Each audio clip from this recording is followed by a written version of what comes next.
Welcome to your deep dive. Ready for a fun one? We're diving into the world of footwear. Yeah, I'm excited about this one. Me too. Whether you're trying to find the perfect running shoe or you're just curious what's on your feet, we've got some research here that should give us a whole new perspective on shoes. You with me? Absolutely. I think a lot of people kind of take shoes for granted. They don't realize how much science and research goes into them. Right. It's more than just strapping something on your feet and heading out the door. So we're digging into excerpts from academic articles, studies about shoe design, even how shoes affect our balance, preventing falls, the whole thing. It's going to be cool. Hopefully by the end of this, we'll have a better idea of what makes a shoe fit well, how different designs change the way we move, and maybe even debunk some common myths about shoes. What do you think? Sounds good to me. Yeah. Let's debunk some myths. And you know what? While we're at it, let's just throw this one out there. One Yeah. of the studies we're looking at actually found that nearly 80% of people are wearing the wrong size shoes. Wait, 80%? Are you serious? Yeah, 80%. Can you believe that? I've definitely squeezed my feet into a pair of shoes that were a little too small just to make them work, but 80% of people, you think by now we'd have the shoe fitting thing down to a science. You would think so, right? Yeah, But it turns out most people only focus on the length of the shoe when they're trying to find the right size. makes sense, right. That's usually the first thing you check. But what this research highlights is that the width and the depth of the shoe are just as important, especially because our feet, believe it or not, they change shape when we walk. Oh, yeah, totally forgot about that. Our feet are constantly moving and flexing and adjusting to whatever we're walking on. So how did this research even measure that? Were they like, I don't know, measuring people's feet while they're walking or something? Yeah, they were using some pretty cool imaging technology to track exactly how the foot expands and contracts. It's fascinating stuff. Yeah. But they also mentioned a really simple, low-tech way to check if your shoes fit properly. Okay, I'm intrigued. What is it? A straw. You're kidding. A straw. Yeah, a straw. Okay, so you take a straw, you put it inside your shoe, lying flat against the insole, and you feel for where the end of that straw hits your longest toe. Okay. That space between the end of your toe and the end of the shoe, that's called the toe box, and you ideally want it about the thumb's width of space in there. So the straw is basically acting like a little ruler inside your shoe. Exactly. I am so trying that next time I go shoe shopping. That's genius. So this study also looked at what happens when your shoes don't fit right. And we all know blisters and sore feet happen, but it's got to be more than that, right? Oh, absolutely.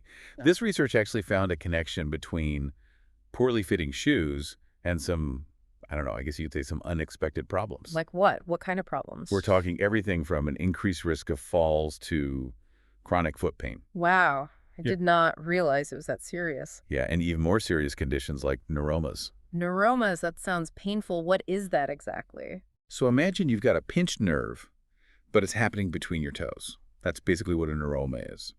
And when you wear shoes that are too tight, they can put constant pressure on the nerves in your feet, which can cause the tissue around those nerves to thicken up and lead to, well, all sorts of not fun stuff. Yeah. Pain, burning, tingling, even numbness. Okay, yeah, that's way worse than a blister. Right. So this is about more than just comfort. We're talking about preventing some potentially long-term damage here. What else did the researchers find about ill-fitting shoes? Well, one of the things they were really concerned about, especially for older adults, was this increased risk of falls. Right, because if your shoes aren't giving you the right support Exactly. and your feet aren't stable, it's got to be so much harder to keep your balance. Especially if you're on an uneven surface or, going up and down stairs. Yeah, like imagine trying to walk on those moving walkways at the airport, but your shoes are all wobbly. It'd be a recipe for disaster. So besides, ditching the straw and making sure you've got the right size, what else can people do to make sure they're getting a good fit? Well, the study really emphasized this one point, and it's that our feet can actually change size throughout the day. Oh, that's so true. Yeah, they tend to swell a bit, especially later in the day after we've been on them for a while. So if you're going shoe shopping, it's always best to go later in the day when your feet are at their largest. Good to know. So no shoe shopping first thing in the morning. Got it. Yeah, probably not the best idea. And another thing to keep in mind is the material of the shoe's upper. The upper? You mean like the top part of the shoe? Right, the part that covers the top of your foot. So leather, it's usually a bit pricier, but it tends to mold to your foot over time. Oh, like a comfy old pair of slippers. Exactly. Whereas some synthetic materials, they might not give as much. So leather could be a better choice for some people in the long run, especially if you're prone to foot problems? It's definitely something to consider. Although, some synthetic materials are great for certain activities, like if you need your feet to stay cool and dry. Right. Like if you're running or working out. Exactly. So the best choice, it really depends on your individual needs and what you're planning to use the shoes for. Makes sense.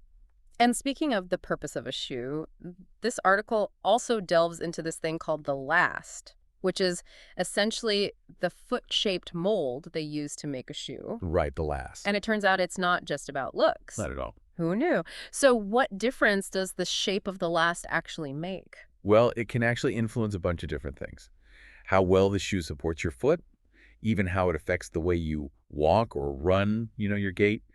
The shape of that last, especially the heel and the forefoot heights, it can change how your foot sits inside the shoe, and that can have a ripple effect on how you move. So we're talking like the last is dictating how the shoe interacts with your own like natural biomechanics. Exactly. Think about high heels, for Oh, example. okay, yeah. They force your foot forward, changing the angle of your ankle, changing how you distribute your weight. Right. That right there, that's the power of the last in action. Wow, that's a great way to put it. Okay, so we're starting to see how much thought goes into the shape of a shoe. It's like architecture, but for your feet. It really is. Yeah. And it doesn't stop there. We haven't even gotten to the sole of the shoe yet. Oh, I know. That's coming up next, right? The flexion point and all that. Oh, yeah, we're going to get into all of that. It's Yeah. pretty fascinating stuff. Stay tuned, because we're about to uncover even more about the science beneath our soles. Love it. Okay, so it's more than just looks. It's about how everything works together. What about the sole of the shoe? Didn't this research talk about something called the flexion point? Oh, yeah, the flexion point. So that's basically the point where the shoe bends. Okay, makes sense. But how does that affect how your foot moves? Well, think about it this way. If that point where the shoe bends is too far forward or too far back, Yeah. it can actually restrict the way your foot moves naturally. Ah, okay. So like too stiff and it's holding you back. Exactly. Too flexible and I don't know, it's like you're getting no support. And it's different for every activity, right? Oh, right, of course. It's like a running shoe is going to need a different kind of flexibility than, say, a hiking boot. Right, because you're moving totally differently. Okay, that makes sense. Which kind of leads us to another big debate in the shoe world. Stability versus cushioning. Have you noticed how many different opinions are out there about that? Oh, yeah. Everyone's looking for the magic formula. But there's actually some really interesting research here on the science behind both of those things. Yeah, there is. One of these studies, I think this was the one about motion control. Right, motion control. So this study gets into how different features of a shoe, like the heel counter, the midsole, even how the upper part of the shoe is attached to the sole, all of that affects how much your foot moves around inside the shoe. Okay, so motion control, is that kind of like having a personal trainer built into your shoes or something?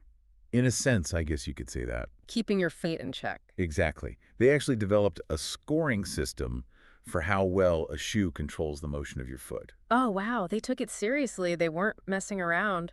So I'm guessing all of this is super important for people who overpronate when they walk or run, right? Absolutely. You want a shoe that's going to provide that extra support and stability if you're prone to overpronation. Right. So that's stability, but then you've got cushioning, which I feel like everyone wants. We all love that soft, comfy feeling. Oh, yeah. Cushioning is key for sure. But they were actually measuring the hardness of different shoe materials.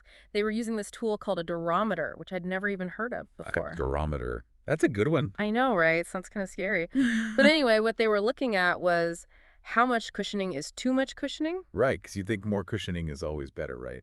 Exactly. More padding, more comfort, happy feet. But it turns out there's a sweet spot. There is. So too much cushioning can actually be a bad thing. It can. If the shoe is too soft, it can actually throw off your balance. Wait, really? How does that even work? Well, think about walking on a really soft, sandy beach. Okay, yeah. Your feet sink in with every step, Right. and it's a little harder to stay balanced. True.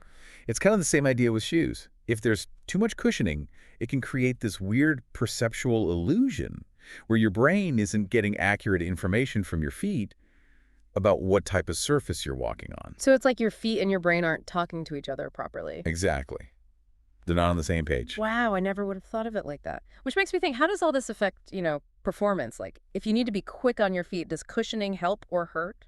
Well, there was this really interesting study where they actually had people walk on a balance beam. A balance beam.